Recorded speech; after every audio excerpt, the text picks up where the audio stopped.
Question 1. 1. Referring closely to Act 5 of the play, how does Lady Macbeth betray herself by her speech and actions? 5. Answer. In Act 5 of Macbeth, Lady Macbeth betrays herself through her speech and actions, particularly in the famous sleepwalking scene, Act 5, Scene 1. Here's a breakdown of how she reveals her guilt. 1. Sleepwalking and hallucinations.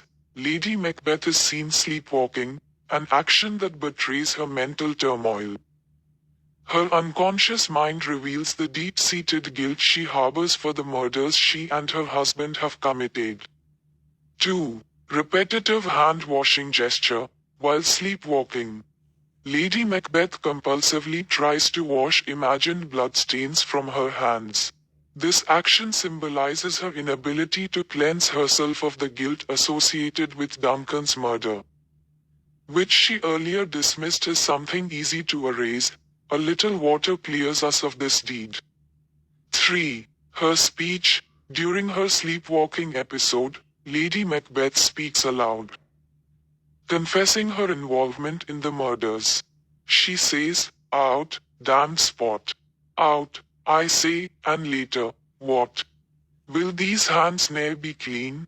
These lines betray her subconscious realization that the guilt will never leave her. 4. References to past events. Lady Macbeth inadvertently confesses to various crimes by alluding to them in her fragmented speech. For example, she mentions the murder of Duncan, the blood on her hands, and even the murder of Banquo. 5. Loss of composure. Lady Macbeth, once strong and composed, is now unraveling.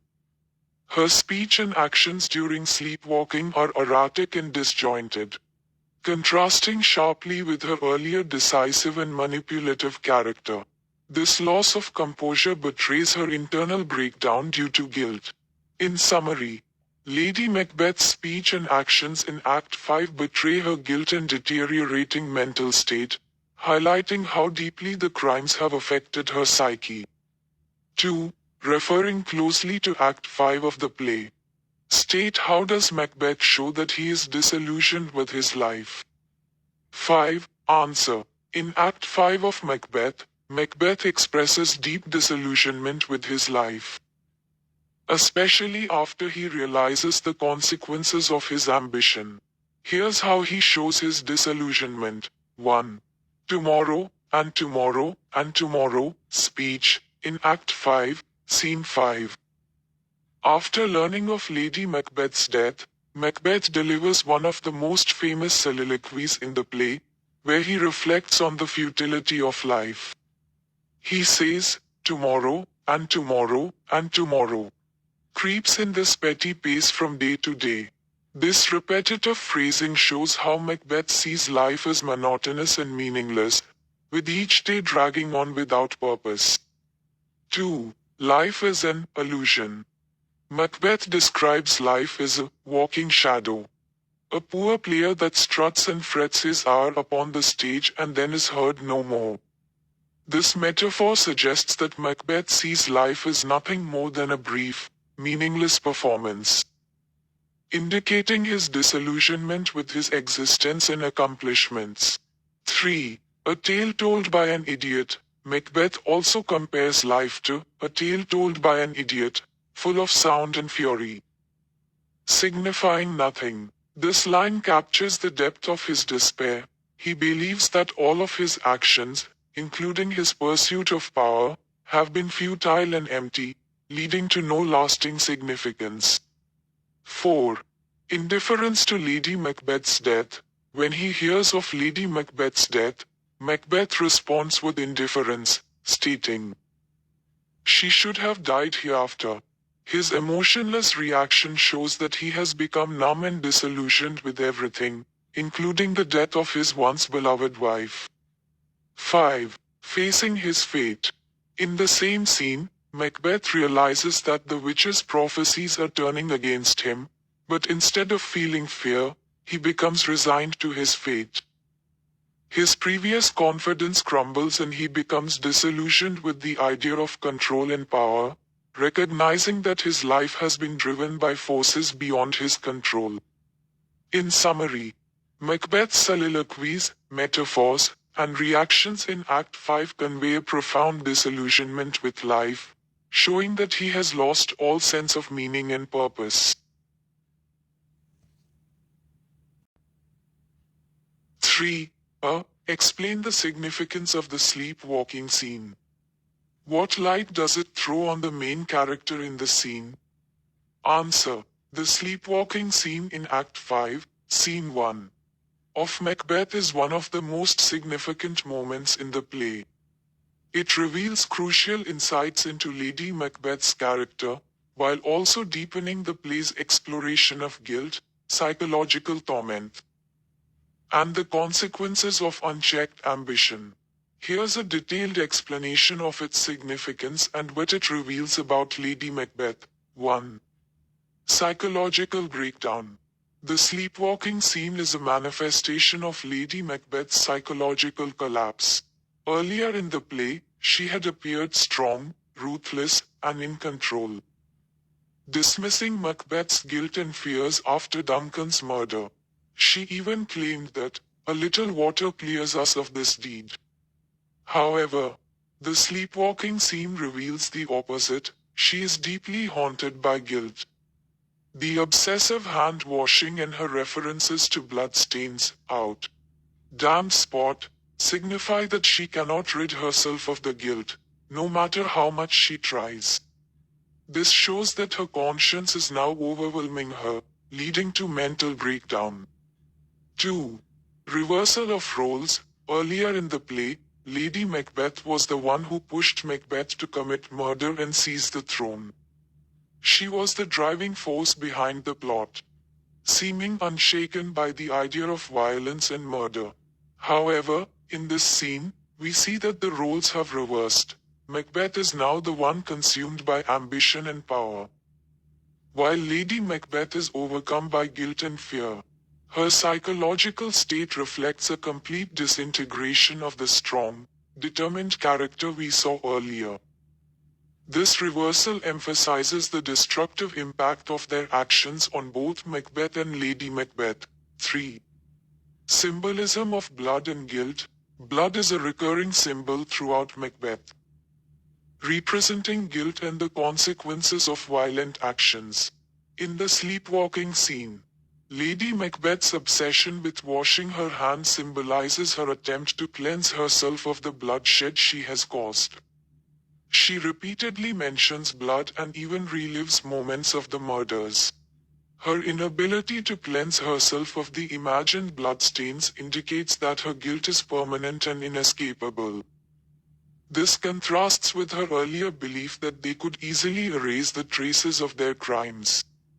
4. Revealing hidden truths. The sleepwalking scene allows the audience to hear Lady Macbeth's innermost thoughts, which she had kept hidden throughout the play. Her fragmented speech reveals her deep-seated remorse, as she revisits key events, such as Duncan's murder and Banquo's death. This speech confirms that she was much more affected by these events than she let on in earlier scenes. The scene also serves as a form of confession. While awake, she maintained a facade of strength, but in her sleep, she unconsciously reveals her guilt and remorse, betraying her inner turmoil. 5. Foreshadowing tragic end. The sleepwalking scene foreshadows Lady Macbeth's tragic demise. Her mental unraveling, evident in her hallucinations and obsessive behaviors, suggests that she will not be able to survive the weight of her guilt for much longer. This is confirmed when, shortly after this scene, we learn that she has died, likely by suicide. Her death underscores the destructive consequences of unchecked ambition and guilt. 6. Broader themes. The scene highlights key themes of the play, such as the psychological effects of guilt, the moral consequences of ambition, and the idea that actions have inescapable repercussions. Lady Macbeth's sleepwalking symbolizes the inescapability of guilt and the way it can infiltrate even the subconscious mind, destroying any sense of peace. The sleepwalking scene also reinforces the idea that guilt and fear are powerful forces that can destroy even the strongest of characters, showing the ultimate futility of trying to escape the consequences of one's actions. Conclusion. The sleepwalking scene is significant because it marks the complete unraveling of Lady Macbeth's character. It reveals the psychological toll that guilt has taken on her, contradicting the earlier impression of her as a strong and ruthless figure. The scene is a powerful depiction of how unchecked ambition and guilt can destroy a person from within. Through Lady Macbeth's actions and speech, the play emphasizes the idea that no one can escape the consequences of their actions, no matter how strong they appear to be.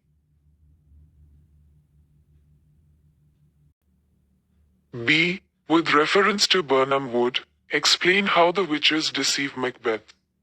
How is the theme of appearance and reality carried out in the movement of Birnam Wood? Answer.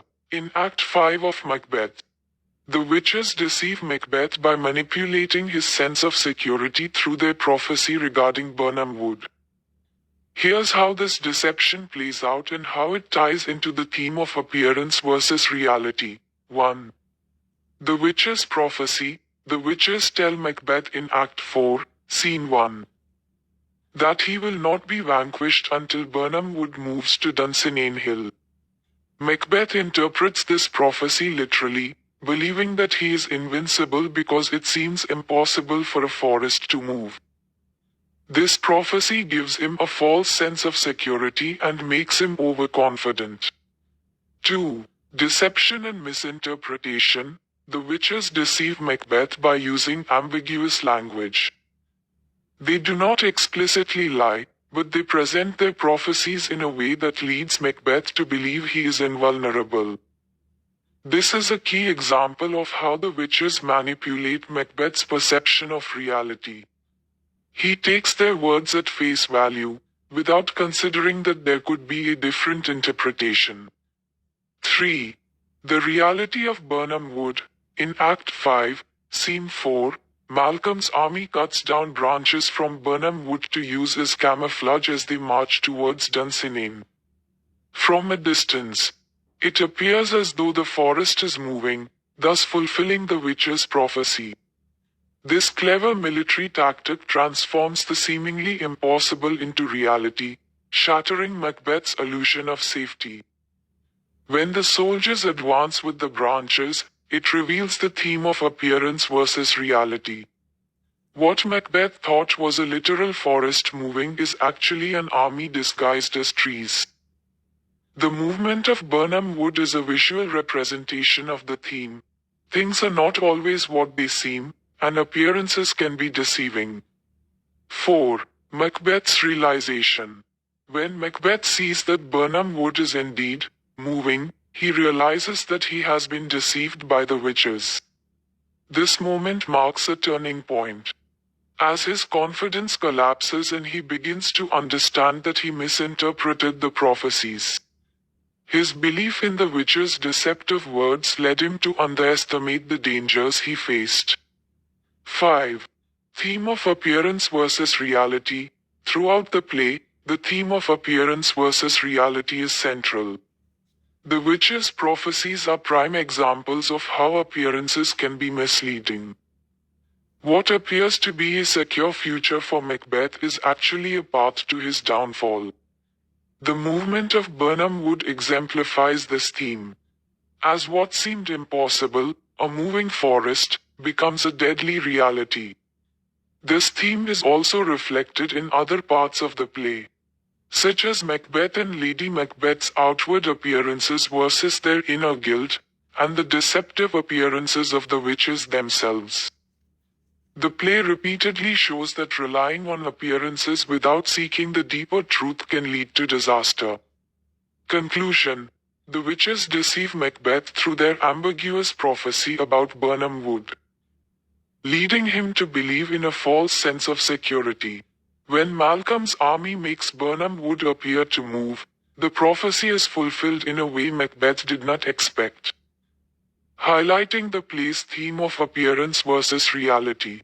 The movement of Birnam Wood serves as a powerful reminder that things are not always as they seem, and that deception can have fatal consequences. Question 2. 1. Referring closely to Act 5 of the play. State the manner in which Lady Macbeth tried to suppress her femininity, but yet her subconscious does not give her any peace. Answer. In Macbeth, Lady Macbeth actively tries to suppress her femininity to pursue power and ambition, but in Act 5, her subconscious betrays her, and she finds no peace. 1. Suppressing femininity. Earlier in the play, Act 1, Scene 5, Lady Macbeth calls upon the spirits to unsex her and fill her with cruelty, rejecting traits traditionally associated with femininity, such as compassion and nurturing. She wishes to be rid of any weakness that might prevent her from pursuing power ruthlessly. 2. Embracing cruelty. Lady Macbeth further suppresses her femininity by distancing herself from any feelings of guilt or remorse, urging Macbeth to do the same. She manipulates him into committing murder, demonstrating a hardness that defies the stereotypical gentle nature of women in that era. 3. Subconscious betrayal. Despite her conscious efforts to suppress her femininity and guilt, Lady Macbeth's subconscious mind is deeply affected. In Act 5, Scene 1, her sleepwalking reveals her inner turmoil. She obsessively tries to wash the imagined bloodstains from her hands, repeatedly saying, "Out, damned spot." This shows that, despite her outward strength, her guilt is inescapable and haunts her in her dreams. 4. Maternal imagery. Ironically, Lady Macbeth's hallucinations in the sleepwalking scene involve blood, a potent symbol of both guilt and the feminine experience, example childbirth. This suggests that no matter how much she tries to suppress her femininity, it still manifests in her subconscious through symbols of life and death. 5. No peace. Ultimately, Lady Macbeth's subconscious mind offers her no peace, as she is tormented by the guilt of the murders. Her sleepless nights and psychological breakdown show that her attempt to suppress her emotions and femininity has backfired, leading to her tragic demise. In summary, Lady Macbeth tries to suppress her femininity to pursue power, but her subconscious guilt manifests through her sleepwalking, showing that she cannot escape the consequences of her actions. 2.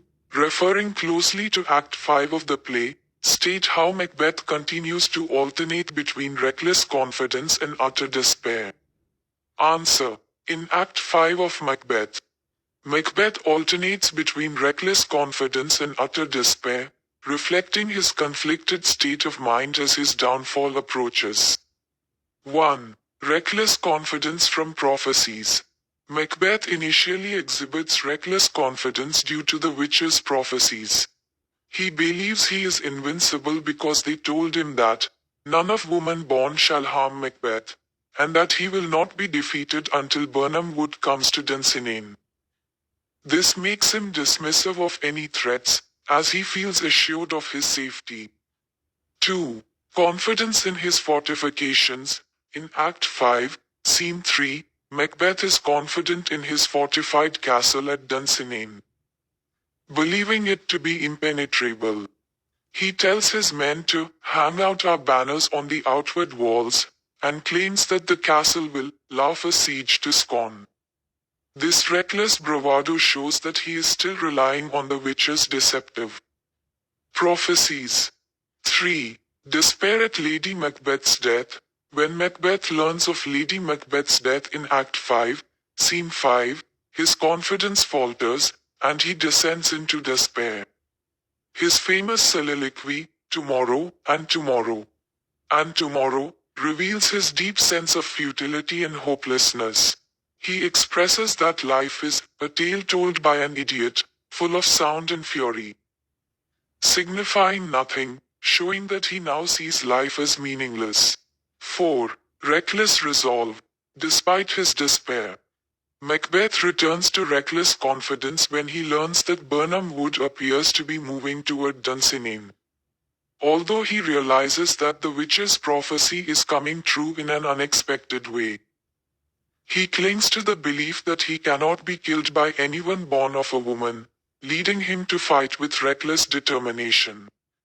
5. Despair at the final realization.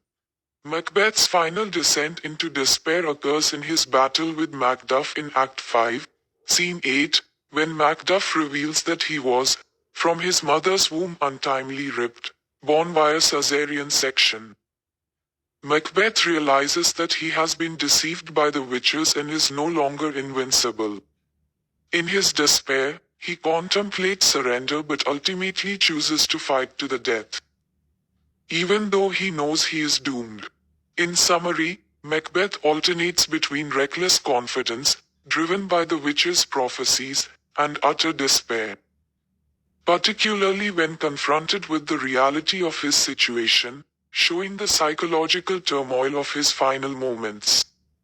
3. Referring closely to Act 5 of the play.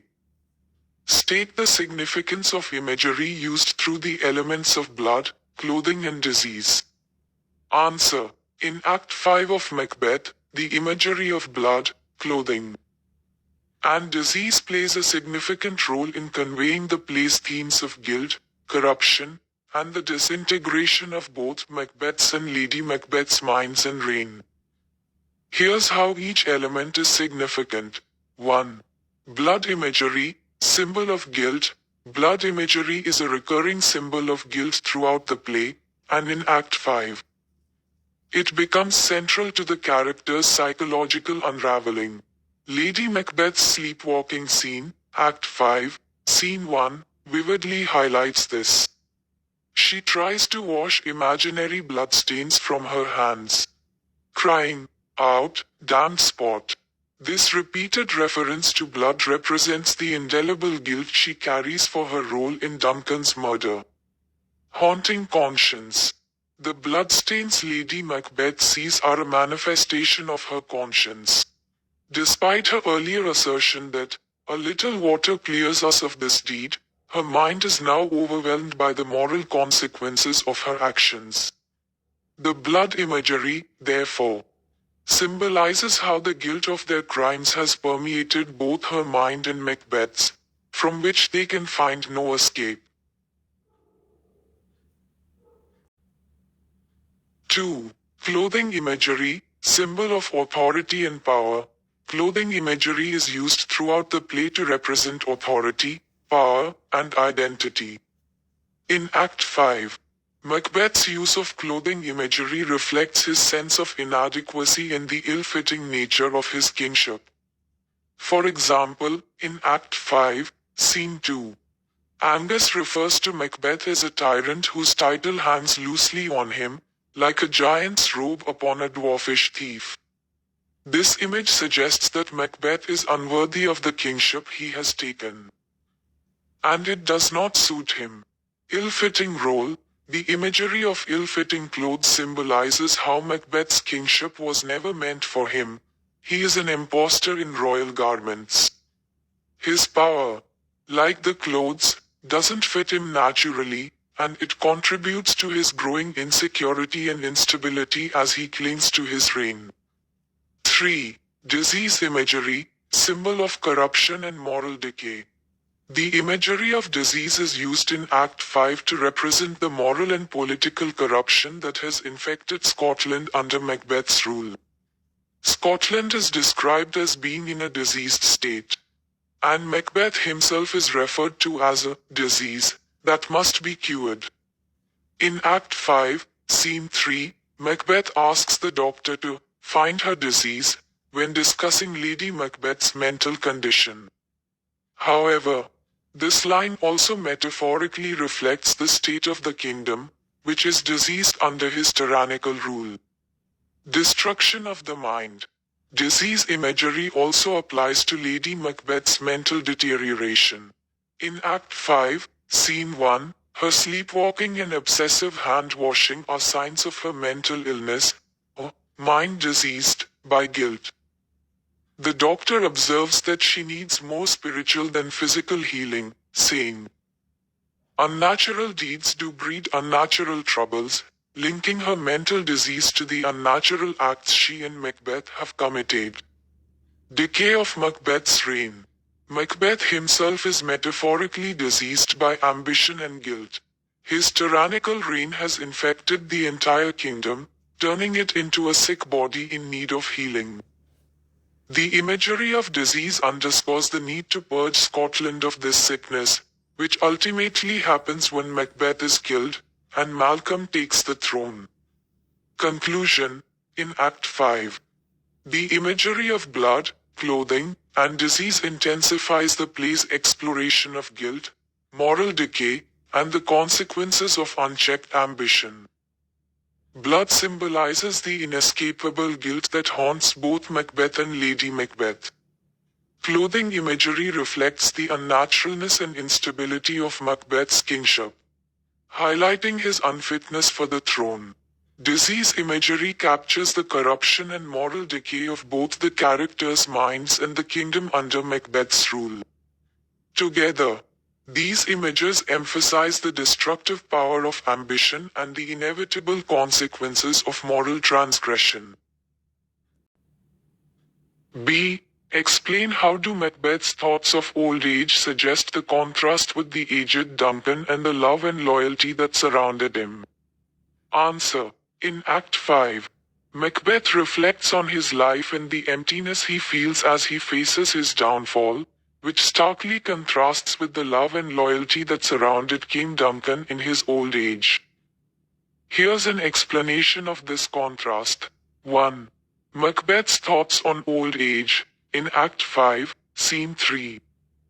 Macbeth reflects on what his old age should have been like, lamenting that he will not experience the things that usually accompany a life well lived, such as honor, love, obedience, troops of friends. Instead, he realizes that his future holds only curses, not loud but deep, symbolizing the bitterness and hatred that surrounds him as a result of his tyrannical rule. Macbeth's reflection reveals his sense of loss and the realization that his actions have alienated him from the very things that bring peace and contentment in old age. He understands that his pursuit of power has left him without any of the comforts of a respected elder, such as companionship or loyalty. 2. Contrast with Duncan's old age. Duncan, by contrast, was a king who ruled with benevolence and fairness, earning the love and loyalty of those around him.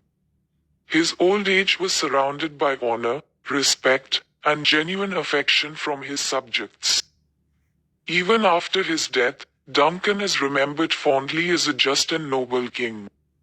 His death is mourned by the people, and his virtues are praised, reflecting the high esteem in which he was held. The love and loyalty that surrounded Duncan in his old age stand in stark contrast to Macbeth's isolation. Duncan's reign was marked by peace and stability, whereas Macbeth's reign brought chaos, fear, and bloodshed to Scotland. Duncan's honorable life led to a peaceful old age, while Macbeth's dishonorable actions doomed him to a lonely and cursed future. 3. Macbeth's isolation. Unlike Duncan, who is surrounded by loyal friends and supporters, Macbeth is isolated. His ambition and subsequent tyranny have driven away anyone who might have remained loyal to him. Even those who once supported him, like Satan, now serve him more out of fear than loyalty. Macbeth's isolation in old age is the direct result of his own choices. By choosing ambition over honor, he has severed his connections to the people who might have supported him in his later years. The absence of loyalty and friendship in Macbeth's life emphasizes the emptiness of his power. 4.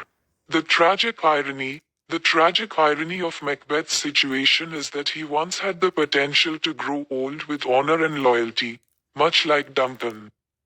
As a respected nobleman and a successful general, Macbeth was admired and trusted at the start of the play. However, his decision to murder Duncan and seize the throne set him on a path that led to his eventual isolation and despair. His thoughts on old age are filled with regret and the recognition that he will never experience the peaceful, respected end that Duncan did. Instead, Macbeth's old age is marked by fear, guilt, and the knowledge that he will die unloved and unremembered in a positive light. 5. The moral consequence. The contrast between Macbeth's thoughts on old age and Duncan's actual experience highlights the play's moral message. Duncan's peaceful old age is a reward for a life of virtue, while Macbeth's desolate future is a consequence of his moral corruption. The play suggests that true power and peace come not from ambition and violence, but from honor and righteousness. Conclusion. Macbeth's thoughts on old age reflect his realization that he will not be surrounded by love, loyalty, or honor in his final years, unlike King Duncan. Duncan, who ruled justly and with compassion, was revered in his old age, whereas Macbeth, who seized power through murder and tyranny, faces a future of isolation and hatred. This contrast serves to emphasize the consequences of Macbeth's choices and the play's broader themes of justice, loyalty, and the natural order.